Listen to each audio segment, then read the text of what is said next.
I do have an email here from our friend Frank Culbertson out in the great Pacific Northwest. Is doing a great job, he and Mike Rogers and all those guys, of keeping the Portland history alive. Absolutely. But in this case, remember we were talking about, he's referencing something we were speaking about on the program here recently, that Darby Allin announced that next year, one of the things he's going to do, he's not going to jump over his house on a moped anymore. He's going to climb Mount Everest. Remember, we heard about this. You remember that? Yes, I do remember this. Yes. I'm the one who told you about this. Yeah, well, that's why I thought you'd remember. Well, Frank writes, "Hey, Jim and Brian, here is some stuff on Everest." Because as we mentioned, we said, well, there has to be, I don't know, some preparatory period and some education or training or something. You can't just show up and they say, okay, here, follow the fucking guide, stay on the rope line or whatever.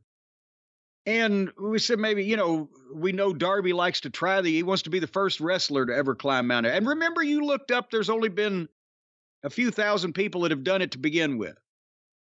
And then I was seeing on Twitter, people were saying something, oh, well, they have the Sherpas now, they take rich fucks up there that have nothing better to do. And it sounded like it was just a walk through Central Park. Well, apparently, Frank has the real scoop here.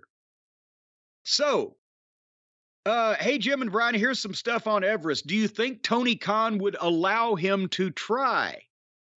As given that it takes a full 1 to 2 years minimum to prepare. Oh, wow.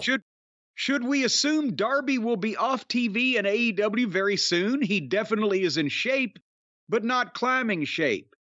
And I guess Frank knows everything about mountains because they got a couple big mountains out there in Seattle, right? Oregon too. Mount Rainier, of course.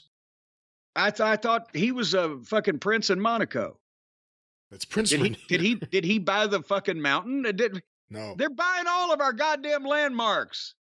Fucking Brits. Anyway, he's not British, but anyway. Well, he's a prince. Anyway, Frank goes on. The majority of successful climbers on Mount Everest are experienced climbers with significant mountaineering experience. Climbing Mount Everest is an extremely challenging and technically demanding undertaking that requires a high level of physical fitness, mental toughness, and technical expertise. Many climbers who attempt the climb have years or even decades of experience climbing other mountains and training for high altitude expeditions. Successful climbers on Mount Everest typically have a wide range of skills and experience, including, good Lord, proficiency in technical climbing techniques, familiarity with high altitude conditions, and experience in managing risk and making sound decisions in challenging and rapidly changing environments. Managing risk and making sound decisions. I'm thinking Darby Allin. They also typically have extensive experience in planning and executing complex expeditions, including managing logistics, navigating complex terrain, and coordinating with team members and support staff. While there have been some successful climbers on Mount Everest who were relatively inexperienced, they're the exception rather than the rule. The length of time it takes to prepare for climbing, I'm skipping around here a little bit because he's got all the scoop here. But the length of time that it takes to prepare for climbing Mount Everest can vary depending on a number of factors, including a person's current level of fitness and experience, their access to training resources, and their overall climbing goals. In general, it is recommended that climbers spend at least 1 to 2 years preparing for an expedition to Mount Everest.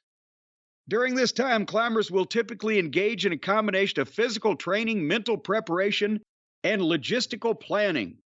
Physical training may involve building endurance through activities like hiking, running, or cycling, as well as strength training exercises to prepare for carrying heavy loads, navigating difficult terrain. Mental preparation may involve developing strategies for managing stress and maintaining focus in high-pressure situations, as well as practicing problem-solving skills and decision-making in challenging conditions. Brian, Darby's going to scoot right up Mount Everest like he's climbing a telephone pole and he's been working for the phone company for 25 years. because they just described sitting in the locker room at an AEW show. High pressure situation, practicing problem solving skills in challenging conditions. That's his every Wednesday night, right? So he doesn't have to take time off. He's been prepping. Well, but he's still got to be riding that bicycle. And then logistical planning may involve researching and selecting a reputable expedition company or guide. Because I guess you don't just like fucking. Remember, Flair met the pilot that crashed him in Wilmington at a bar, and he said, "Yeah, I can fly you guys." Okay, that he got the job. Apparently, you don't do that. Hey, I can take you to the top of Mount Everest. And it also said you have to obtain the necessary permits and visas, and arranging for transportation, lodging, and equipment. So a long and challenging journey awaits Darby Allin, or he could just be here on a wrestling show on fucking television earning his paycheck.